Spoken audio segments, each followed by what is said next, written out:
پہلے بھی ایک دن کہا تھا، آج بھی پوچھا انہوں نے، تو ایک حدیث پاک کہتے ہیں کہ ترمذی اور ابن ماجہ کے حوالے سے کہ اللہ کے رسول علیہ السلام نے 10 دنوں کے بارے میں فرمایا کہ ہر روزہ جو ہے نا سال کے روزے کے برابر ہے، اور رات کا قیام جو ہے لیلۃ القدر کے برابر ہے۔ بہت اچھی بات۔ تو اس بارے میں سننا، یہ میرے سامنے اس وقت نا ترمذی ہے معاشرہ کی تحفۃ الرافضی 58 اور 59 صفحہ اس کا، تو اس میں یہ روایت لکھی ہے کہ ابو ہریرہ رضی اللہ تعالیٰ عنہ نبی صلی اللہ علیہ وسلم سے روایت کرتے ہیں، ما من ایام حب اللہ یتعبد له فیہا من عشر ذی الحجہ،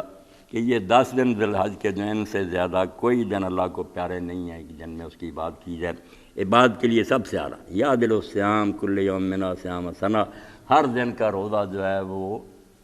سال کے روزے کے برابر ہے۔ وقیام کل لیلۃ منا بقیام لیلۃ القدر، اور جو قیام ہے وہ لیلۃ القدر کے برابر۔ اب یہ تو ٹھیک ہے، مگر لکھنے والے یہ زیادتی کرتے ہیں کہ امام ترمذی نے آگے ہی سب کچھ بیان کیا کہ یہ روایت ہمیں صرف مسعود بن واصل نحاس سے روایت کرتے اس سے ملی ہے۔ وصال تو محمد حاضر الحدیث فلم یارف من غیر حاضر وجہ مثل حاضہ، میں نے اپنے استاد امام بخاری رحمۃ اللہ علیہ سے پوچھا تھا تو انہوں نے کہا اس سند کے علاوہ ہمیں اور کوئی نہیں ملتی۔ ارے یہ راوی جو ہے ان کا حال یہ بیان کر دیا کہ اس میں جو یہ نحاس ہے یہ بھی